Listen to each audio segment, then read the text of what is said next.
Psaume 89, verset 16.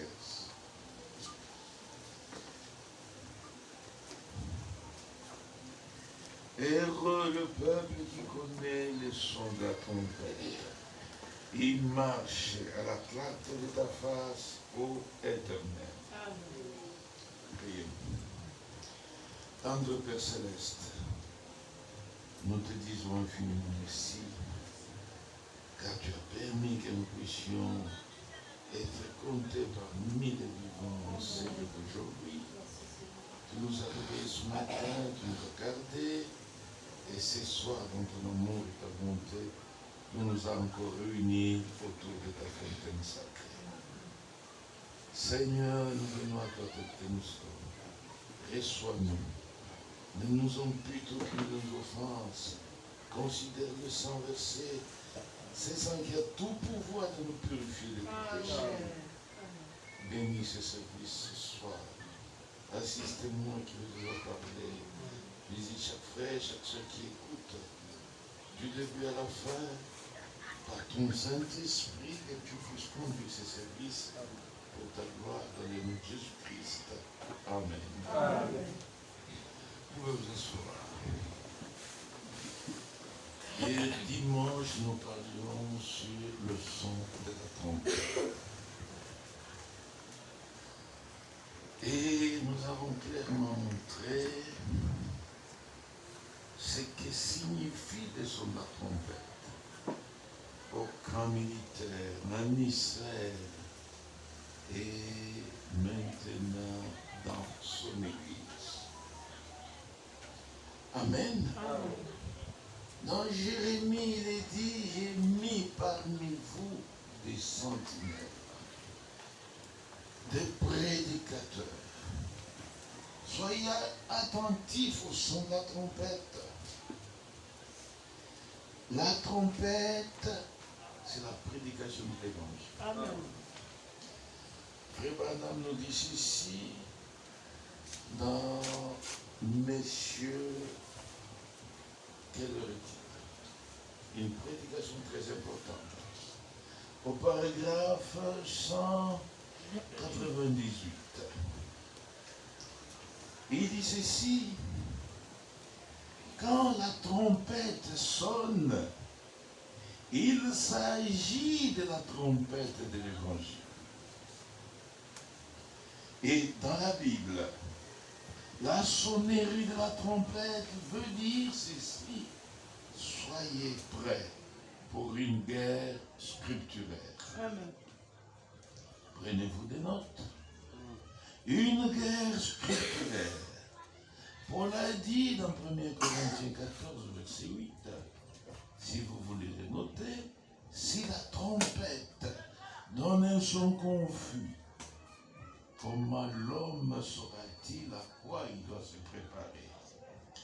Et s'il ne donne pas un son scripturaire, une confirmation de la parole de Dieu manifestée, comment la reconnaîtrons-nous au temps de la fin? La trompette dont il est question ici, c'est la trompette de l'évangile. Amen. J'ai mis des sentinelles au milieu de vous, des prédicateurs. Soyez attentifs au son de la trompette. Mais le peuple répond, nous n'y serons pas attentifs. Et quand vous n'êtes pas attentifs, là, il n'y a que le malheur qui vous attend. Vous êtes attentifs, Dieu vous bénit. Oui, mes frères, oui, mes sœurs. Et Frère Branham a sonné de la trompette. Il a prêché l'évangile. Il a prêché la Sainte Bible. Et sa trompette a donné une voix. Comme on pouvait le voir dans l'Apocalypse, chapitre 10, verset 7.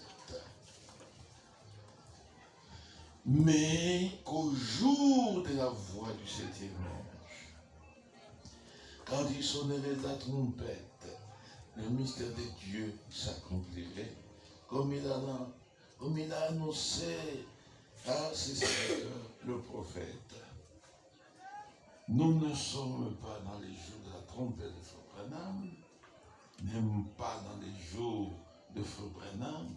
Nous sommes dans les jours de la voix de Frère Branham. La voix, c'est le message. La trompette a sonné et a arrêté de sonner en 1965. Mais le message continue. Et le message ira jusqu'à l'enlèvement de l'Église. C'est pourquoi, frère, nous n'attendons plus notre message. Et beaucoup de frères sont tombés dans le piège du diable. Le message, ce n'est pas la compilation des citations. Branham a dit, Branham a dit, Branham a dit, on lit ici, on lit là-bas. Frère Branham prêchait la Bible. Amen. Si nos trompettes à nous aujourd'hui donnent le même son que donnait la trompette de Frère Branham, nous devons donner un son clair. Et les sons clairs, c'est les sons scripturaires. Un son biblique. Même quand nous arrivons à affirmer que Frère Branham était véritablement un prophète envoyé de Dieu, ce n'est pas parce qu'il a opéré beaucoup de miracles. Frère Branham, dans les lignes de prière, il a opéré beaucoup de guérisons. Mais quand on teste un prophète, un serviteur, ce n'est pas par rapport au miracle qu'il a opéré, c'est par rapport à son enseignement. L'enseignement de Frère Branham est biblique de bout en bout. Amen. Et c'est ce qui prouve que c'est véritablement un prophète biblique. Comme l'a toujours souligné Frère Franck, c'est un prophète biblique, un prophète promis. Oui, Jésus a parlé même de la venue de ce ministère d'Élie au temps de la fin. Ses disciples posent la question. Il descendait dans mon temps de transfiguration, là où il venait de voir Élie et Moïse. Ils ont posé la question, Seigneur, alors comment les scribes disaient-ils qu'Élie doit venir premièrement? Jésus confirme. Il dit oui, Élie doit venir premièrement et rétablir toutes choses. Et c'est Élie, c'est Frère Branham. Sa mission, c'était de rétablir toutes les choses. Et aujourd'hui, il faut que toutes choses soient rétablies dans l'église de Jésus-Christ. C'est alors que l'enlèvement pourra se produire. Amen. Un prophète promis. Dans Actes des Apôtres, chapitre 3, verset 19, c'est Pierre qui prêche à la Pentecôte. Répentez-vous donc et convertissez-vous pour que vos péchés soient effacés, afin que des temps de rafraîchissement viennent de la part du Seigneur et qu'il envoie celui qui vous a été destiné, Jésus-Christ. Amen. Que le ciel doit recevoir, doit garder jusqu'au temps du rétablissement de toutes choses dont Dieu a parlé anciennement par la bouche de ses saints prophètes. Le ciel continuera à garder Jésus jusqu'à ce que toutes choses soient rétablies dans l'Église. Amen. Amen. Amen. La parole a été rétablie. Maintenant, c'est à la parole de nous rétablir tous. Amen. Amen. Nous devons arriver à la foi apostolique, être des chrétiens comme dans la première église. Alléluia. Amen. Et quand toute chose sera rétablie, le ciel va nous libérer, Jésus. Amen. Et Jésus va venir. Amen. Amen. Amen. Ce ministère d'Élie, frère Branham, c'est un ministère qui était promis dans la Bible.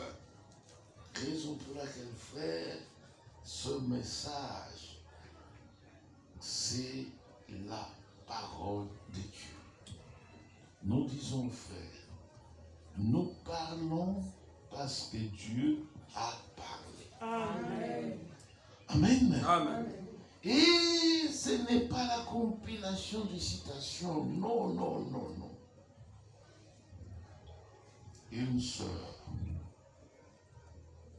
sœur Mandé, de Frébanzarakan, me posait la question en 1982. Il dit, frère Moumi, je vois aujourd'hui tous les prédicateurs, pour prêcher, il faut qu'ils lisent des citations, et ainsi de suite.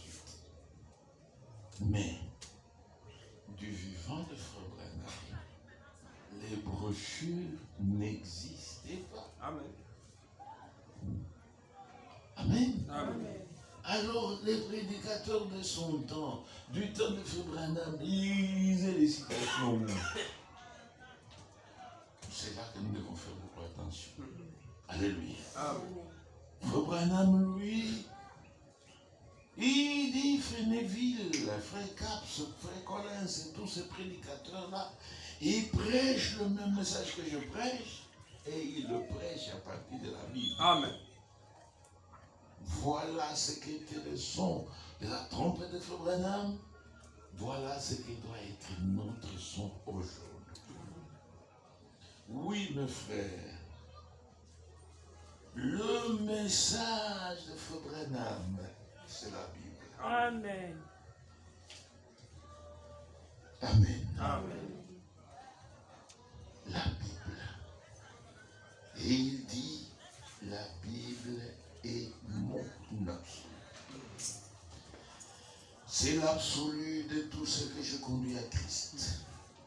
Moi aussi, mes bien-aimés, mon absolu, c'est la Bible. Amen. Amen. Frère Branham va plus loin et dit, si je vous dis quelque chose qui n'est pas dans la Bible, laissez ça de côté. Alléluia. Amen. Il faut que ça concorde avec la Bible. Amen. Vous avez une révélation, une vision ou quoi, cela doit concorder avec la Bible. Amen. De Genèse à l'Apocalypse. Si ça ne concorde pas, ça ne vient pas de Dieu. Amen. Tout ce qui vient de Dieu doit concorder avec les Saintes Écritures. Amen. Amen. Amen. Amen. Et comme je disais hier, il y a une question que j'ai reçue. Apocalypse 10, verset 7. Le septième ange, Frère Branham parle de son ministère, comme on l'a lu hier. Il dit ce septième ange, c'est l'ange envoyé au septième âge de l'église de Laodicée. Alléluia. Amen. Et nous connaissons tous, l'ange envoyé à l'église de Laodicée, c'était William Marion Branham. Amen. Amen. Paul était envoyé au premier âge de l'église d'Éphèse. Irénée a suivi dans l'église de Smyrne. Puis Saint-Martin, qui était un militaire. Dans l'âge de Thyatire, c'était Colomban. Puis les âges qui sont proches de nous, l'âge des Sables, l'âge de Philadelphie, l'âge de l'Odyssée. Là, Dieu a envoyé Martin Luther, puis John Wesley et enfin Frère Branham. Amen. Mais littéralement, j'aimerais aider aussi les autres.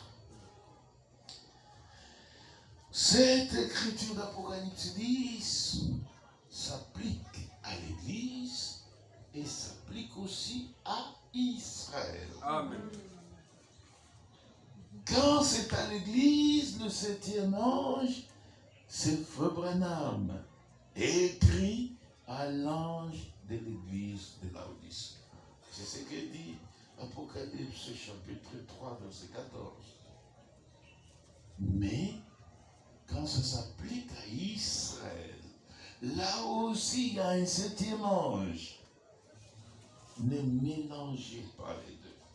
Alléluia. Amen. Il y a cet ange ou cette trompette envoyée à Israël. Nous sommes dans Apocalypse chapitre 8.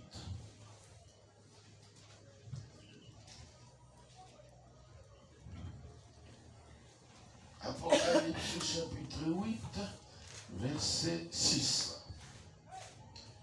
Le sept ange qui avait les 7 trompettes s'est préparé à en sonner. Verset 7, le premier sonna de la trompette.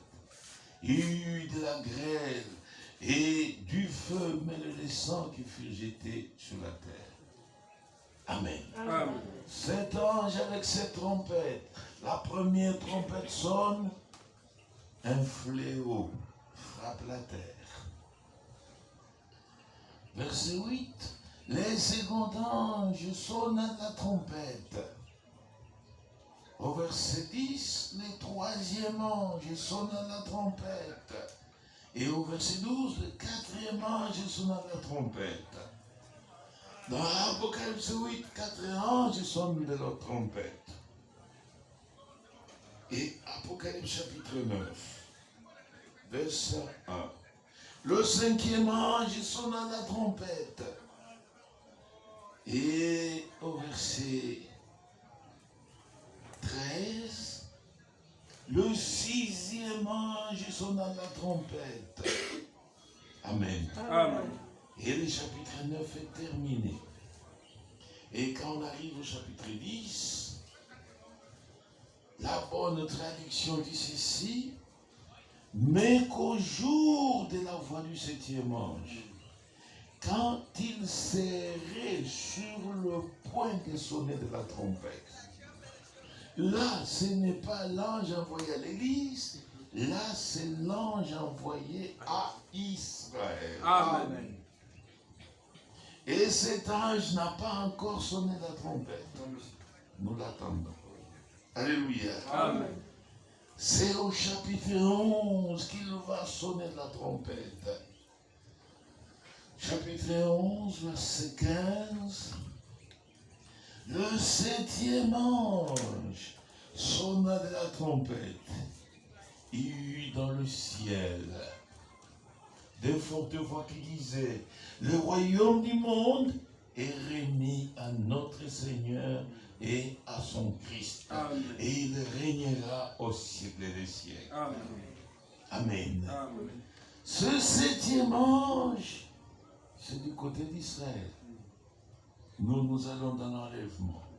Le salut va retourner à Israël. Comme on l'a chanté. Les jours sont comptés parmi les gentils. Alléluia. Amen. Le salut va retourner à Israël. Et quand les 144 000 sont manifestés, en ce moment-là commence la grande tribulation.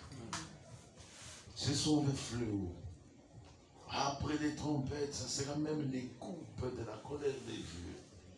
Et quand le septième va sonner la trompette, le royaume du monde est remis à notre Seigneur Jésus-Christ. Amen. Ne mélangez pas les choses, sinon vous allez tomber dans la confusion. Amen. Ici, nous parlons à l'église du septième ange envoyé à l'église de la Odyssée, William Marion Branham. Et j'ai insisté hier, bien aimé, ce message, je le répète, n'est pas une compilation de citations. Amen. Non, non, non, non. Ce message n'a que 2 volets. Le premier volet, c'est le rassemblement de tous les îles. Comme c'est dit dans Psaume 50, verset 5, nous avons lu hier, Dieu dit, rassemblez-moi mes fidèles, avec qui j'ai fait alliance par le sacrifice. Ne négligez pas la croix. Amen. Amen. La croix, c'est ça la puissance de Dieu, c'est ça la sa justice. Amen. Amen. La prédication de la croix, voilà la chose qui amène le pécheur à la repentance. La prédication de la croix, voilà la chose qui nous aide à expérimenter la véritable nouvelle naissance. Vous négligez ça, vous aurez une grande église, mais avec des gens qui ne sont pas nés de nouveau. Nous avons insisté. Ce que Dieu appelle, ils doivent sortir du monde. Amen. Amen. Ils doivent sortir des traditions de nos tribus, des traditions de nos peuples. Sortir de tout. Et Dieu dit, ne touchez à rien d'impur, je vous accueillerai. Amen. Je serai pour vous un père, vous serez pour moi des fils et des filles. Amen. Oui, frère, j'ai insisté. La Bible dit la mauvaise compagnie corrompt de bonnes mœurs. Les amis, on doit les choisir. Amen. La lumière ne cohabite jamais avec les ténèbres. Non, monsieur. Prenez des amis, croyants comme vous. Amen. Vous parlerez le même langage, vous aurez la même opinion, la même vision, et il n'y aura pas de trouble dans votre marche. Amen.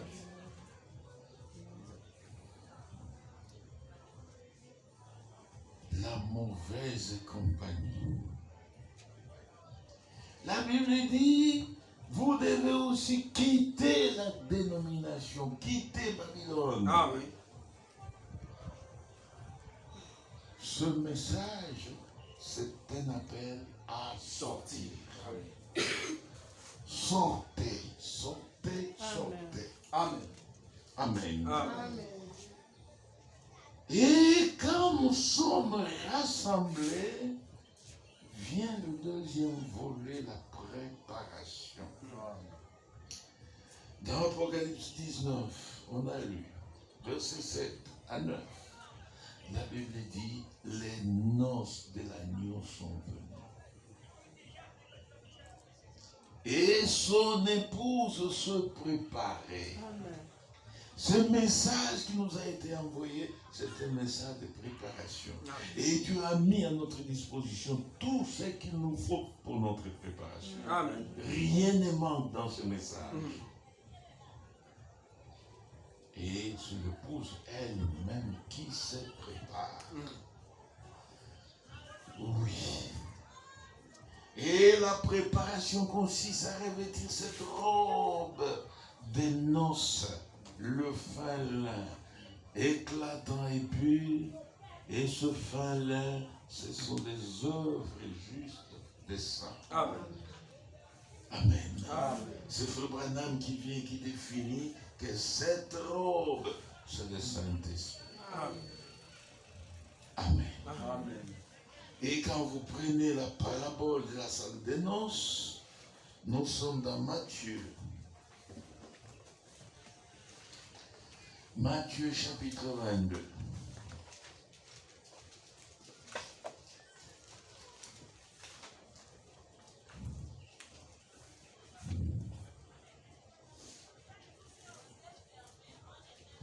Commençons verset 2. Le royaume des cieux est semblable à un roi qui fit des noces pour son fils. Il a envoyé ses serviteurs appeler ceux qui étaient invités aux noces, mais ils ne voulurent pas venir. Il envoya encore d'autres serviteurs en disant, dites aux conviés, voici, je préparais mon festin, mes bœufs et mes bêtes grasses sont tués, tout est prêt, venez aux noces. Mais sans s'inquiéter de l'invitation, ils s'en allèrent, celui-ci a son champ, celui-là a son trafic. Et les autres se saisirent des serviteurs, les outragèrent et les tuèrent. Et le roi fut irrité. Il a envoyé ses troupes, fit périr ce meurtrier et brûla leur ville. Alors il dit à ses serviteurs, les noces sont prêtes, mais les conviés n'en étaient pas dignes. Allez donc dans les carrefours, appelez en noces tous ceux que vous trouverez. Ces serviteurs allèrent dans les chemins, rassemblaient tous ceux qu'ils trouvaient méchants et bons. Et la salle des noces fut pleine de convives. Amen. Amen. Si vous lisez attentivement la parabole, c'est ça la réalité. Le premier à être invité, c'était les enfants d'Israël. Oui. Ils ont rejeté l'invitation. Ils ont rejeté même leur Messie. Le roi, dans sa colère, a envoyé ses troupes. C'était l'armée romaine sous la conduite du général Titus qui est entré dans Jérusalem, qui a détruit la ville, qui a tué, qui a brûlé même les temples. Alléluia. Amen. Alors Israël qui rejette le salut qui lui était destiné. Et Dieu a envoyé ses saluts maintenant parmi les nations. Amen. Dit allez dans le carrefour, allez dans les chemins. C'est comme ça qu'on a commencé à nous ramasser. Alléluia. Amen. Il y en a qui étaient à la poubelle, il y en a qui étaient dans ceci ou dans cela. Mais très vite, la salle des noces était remplie. Alléluia. Amen. Le verset suivant, 11. Le roi entra. Le roi entra pour voir ce qui était à table. Et il aperçut là un homme qui n'avait pas revêtu un habit de noces. Il lui dit, mon ami, comment es-tu entré ici sans avoir un habit de noces? Cet homme eut la bouche fermée. Alors le roi dit au serviteur, liez-lui les pieds et les mains, jetez-le dehors, dans les ténèbres du dehors, où il y aura des pleurs et des grincements des dents. Amen. Amen. C'est là que j'ai dit hier. Nous pouvons tricher dans les affaires du monde, nous pouvons tricher à l'école et gagner un grand diplôme. Mais dans les affaires de Dieu, il n'y a pas moyen. Amen. Amen. Alléluia. Amen. Parce qu'avant la fête, l'organisateur de la fête, il passe en revue. Il visite tout ce qui était à table. Tel en robe de noces, tel en robe de noces, tel en robe de noces. Il félicite tous ses conviés. Mais arrivé un monsieur, lui n'était pas à l'habit de noces. Il lui pose la question, mon ami, alléluia, Amen. par où es-tu entré? Parce que tout ce qui entre par la porte, à la porte là, il y a un portier avec un panier d'habits de noces. Vous arrivez en costume. Le costume reste là. Le costume n'entre pas dans la salle de noces. Alléluia. Amen. Vous arrivez en super wax, je ne sais pas quel type de pagne. Ce pagne reste là. C'est lui qu'on a ramassé à peine qu'il revenait de son champ. Il ne s'était même pas encore lavé. Il n'a même pas changé d'habit. On le prend comme ça, en botte, en salopette. Alléluia. Et quand il arrive à la porte, on note ça, on le revêt de l'habit de noces. C'est alors qu'il entre dans la salle de noces. Et toi, tu te retrouves au milieu de la salle de noces. Tu es entré par où? Si c'était par la porte, tu aurais un habit de noces. Alléluia. Amen. Et la porte dans la Bible, c'est le Seigneur Jésus-Christ. Amen. Il dit, je suis la porte des brebis. Et Jésus-Christ, la porte, n'est rien d'autre que la parole de Dieu. Amen. La Bible dit, au commencement était la parole. La parole était avec Dieu. Et la parole était Dieu. Et la parole a été faite chair. Si vous passez par la parole, vous auriez de véritables expériences chrétiennes. Amen. Qui vont vous amener jusqu'au baptême du Saint-Esprit. Vous serez revêtus de la robe de noces et vous ne serez pas jetés dehors. Amen. Amen. Dans sa prédication, le péché impardonnable, Frère Branham dit chez les Orientaux, quand quelqu'un organise la fête de mariage, c'est lui qui est chargé de préparer même les robes de noces. Amen.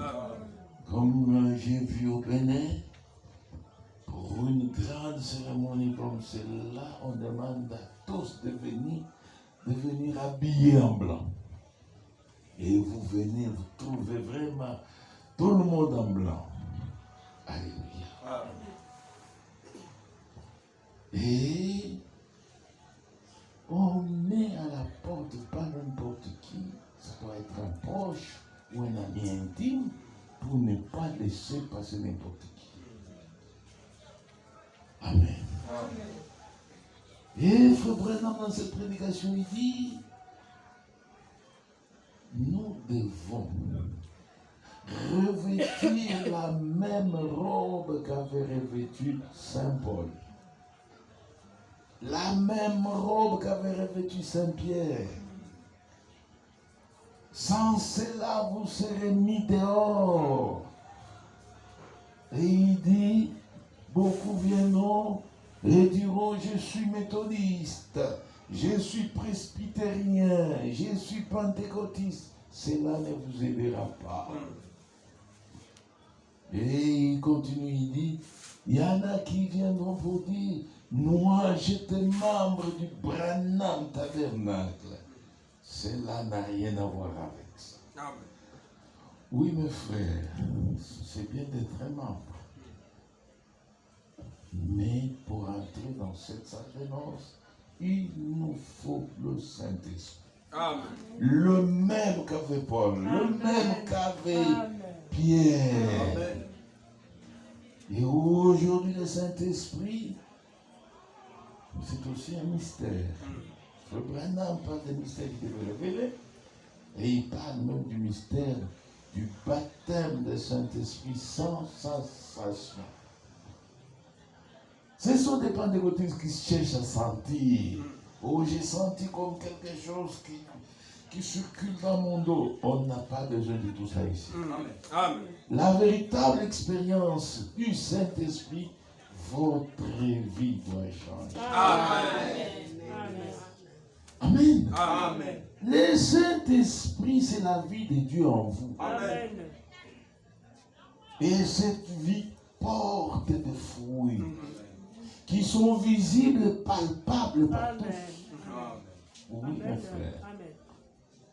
Et en seconde position, là, on parle maintenant de la puissance.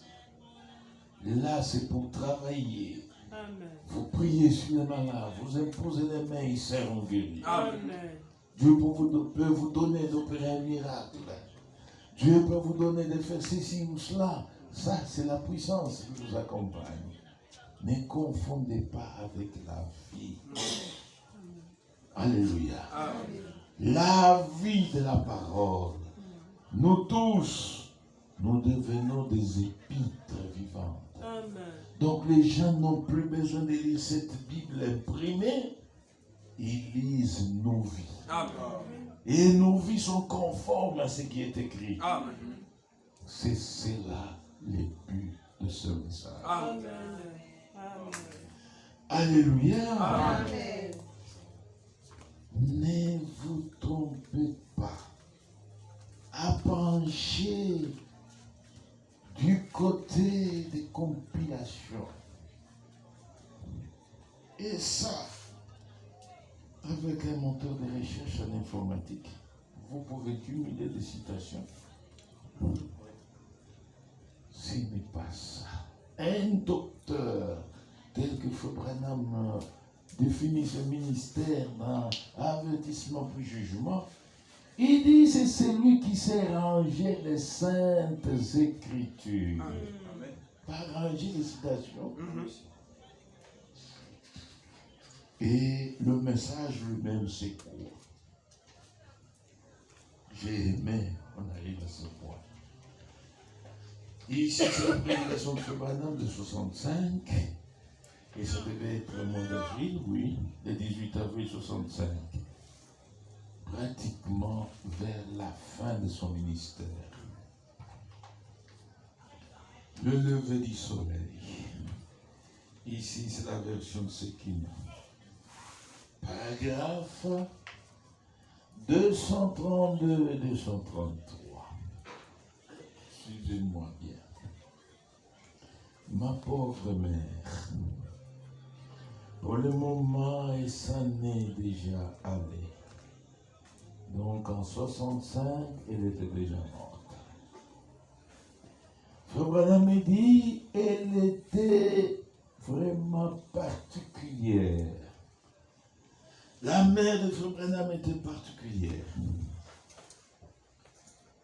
Et vous savez, elle était mi-indienne. Et elle était particulière. Ça veut dire en elle coulait le sang indien. Amen. Ceux qui connaissent l'histoire, tous ces protestants qui avaient fui la persécution catholique en Europe et qui s'étaient réfugiés en Amérique, une nouvelle terre que Christophe Colomb venait de découvrir. Amen. Il y en a qui se sont mariés aux Indiens. Et elle était particulière, selon Frère Branham. Écoutez la suite. Mais en ce qui la concerne, elle ne faisait pas de rêve. Mais seulement je pense qu'elle n'a fait que 4 ou 5 rêves dans toute sa vie. Et j'insiste. Hier je disais, ne vous penchez pas du côté des dons. Sa mère de Frère Branham, bien qu'elle était particulière, bien qu'elle avait le sang indien en elle, de toute sa vie, admettons qu'elle ait vécu, mettons 60 ans, alléluia, mais elle n'a fait que 4 ou 5 sons. D'où vient cet esprit? Oh, vous trouvez quelqu'un le matin, il fait 4 visions, le soir 3 visions, ça fait 7 par jour. En un seul jour, 7? Non. Dieu n'est pas un faiseur de théâtre. Amen. Même Jésus ne faisait pas des miracles par plaisir. Si c'était par plaisir, les jours où il est entré dans les cimetières, vers la tombe de Lazare, il aurait ressuscité tout le monde. Mais il s'est occupé d'un seul cas qui était dans la volonté du Père. Amen. C'est pourquoi il dit, je ne fais rien que je ne vois faire premièrement au Père.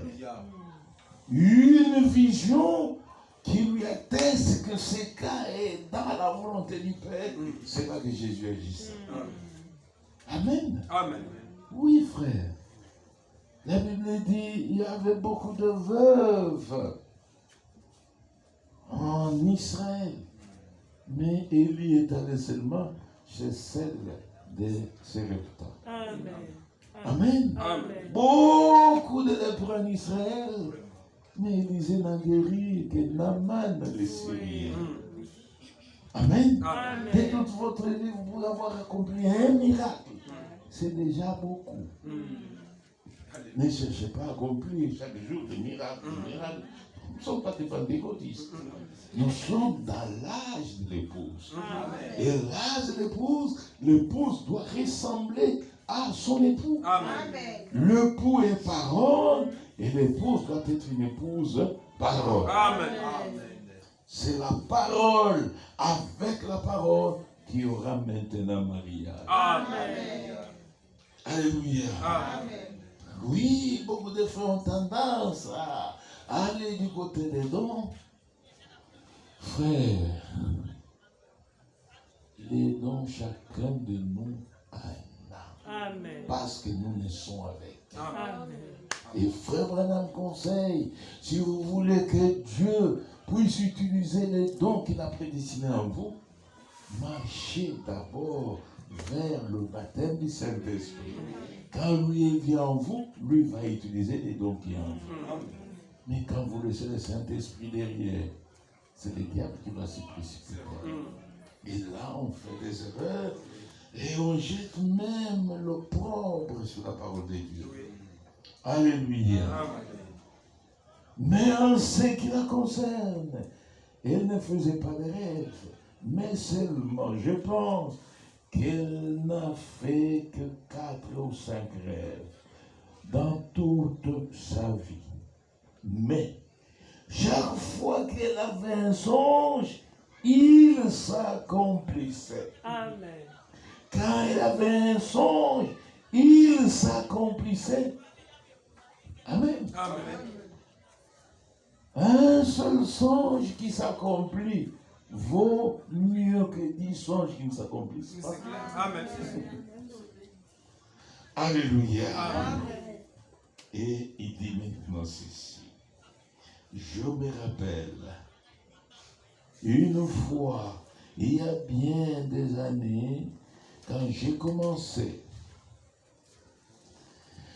à prêcher, nous habitions juste ici au bord de la route, juste ici en haut. Et j'ai prêché ici même dans cette église. Ma mère a eu un songe où elle m'a vu me tenir debout, ici, près de ces 3 marches. Et je me tenais debout, prêchant à tout le monde, disant qu'il devait montrer ces 3 marches avant d'atteindre la grande route. Amen. Amen. Frère Branham parle maintenant de son ministère. Alléluia. Amen. Il était encore dans ses débuts.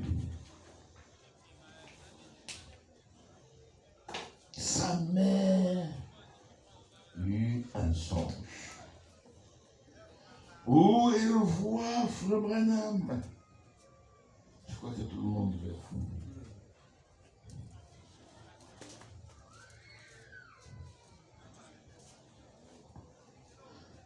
Frère Branham est là, debout. Amen. Prêchant à tout le monde. Non, les gens de son temps, comme nous tous qui sommes ici. Alléluia. Amen.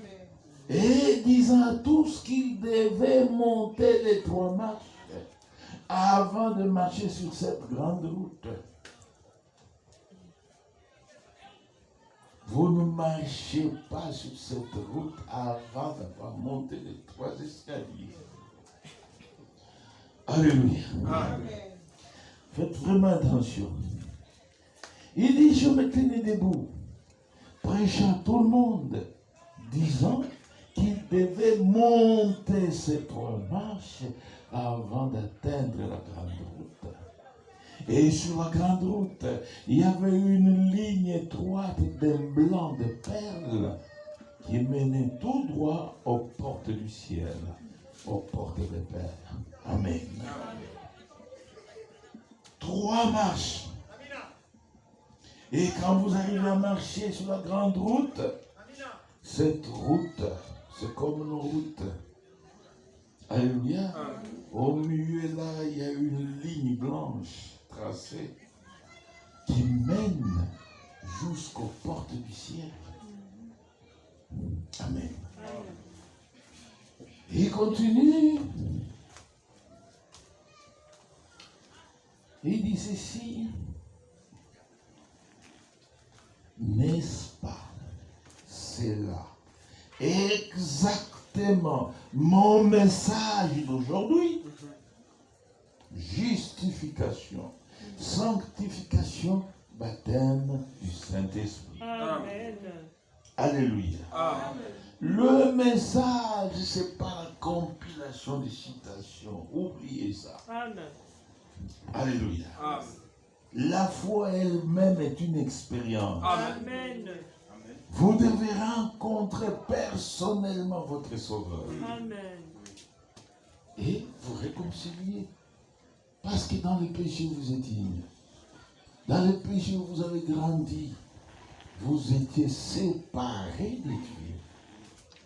Maintenant, pour être réconcilié, vous devez rencontrer le Seigneur. Amen. Amen. Il dit, c'est ça mon message aujourd'hui.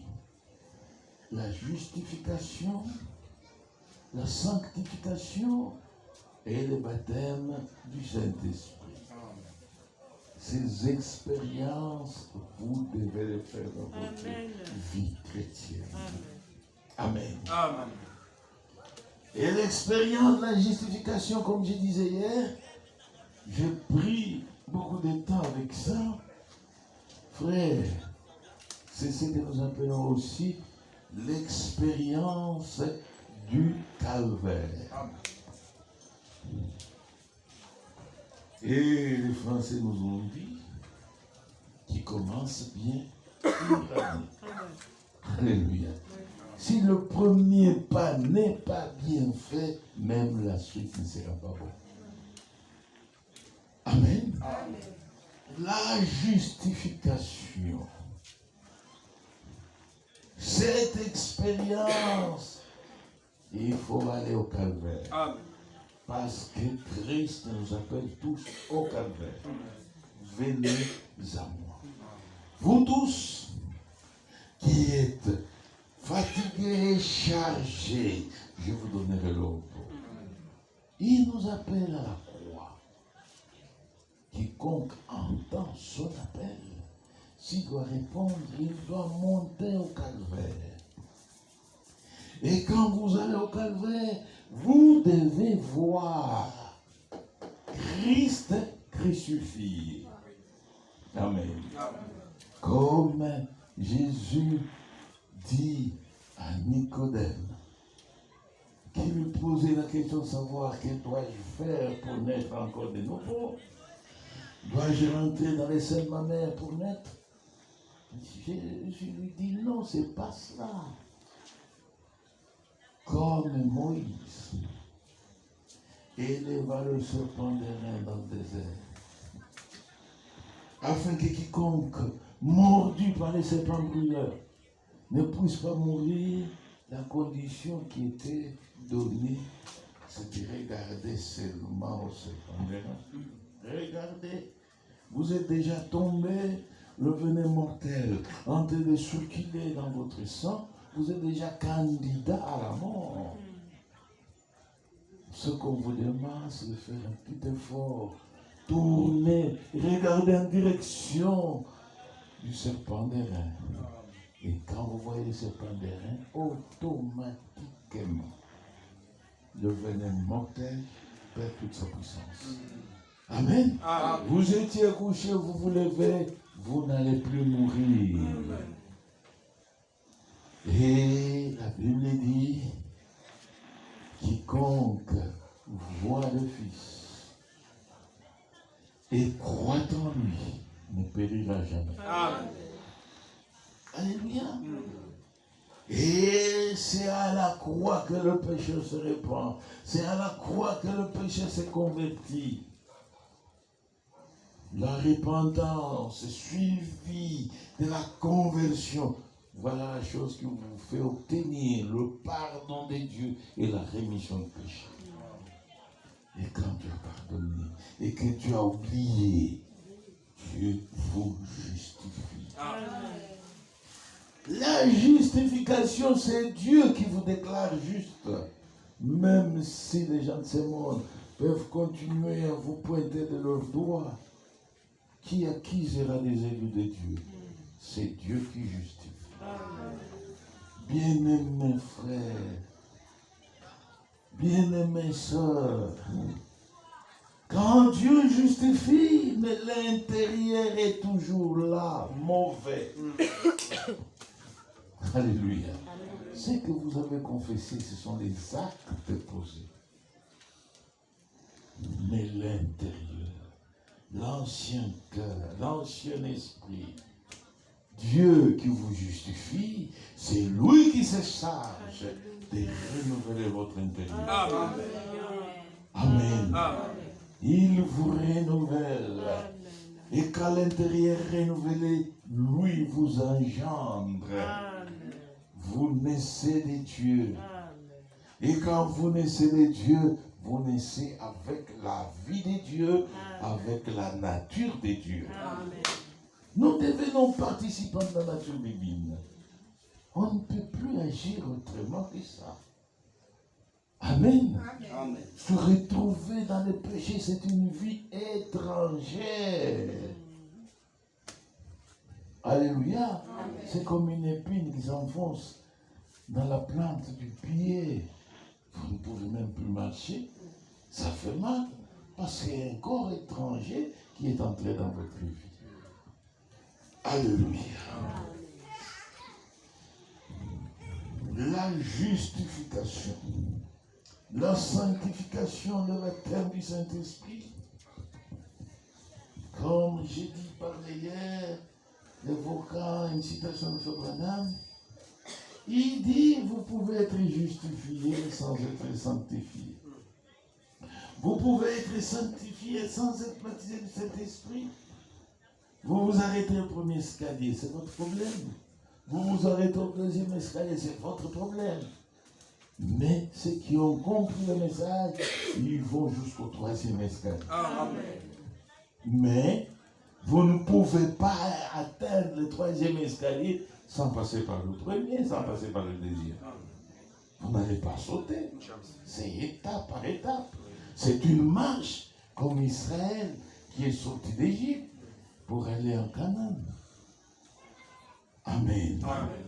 Et quand vous marchez sur la grande route ici, alléluia, Amen. on l'appelle la voie sainte. Ésaïe 35.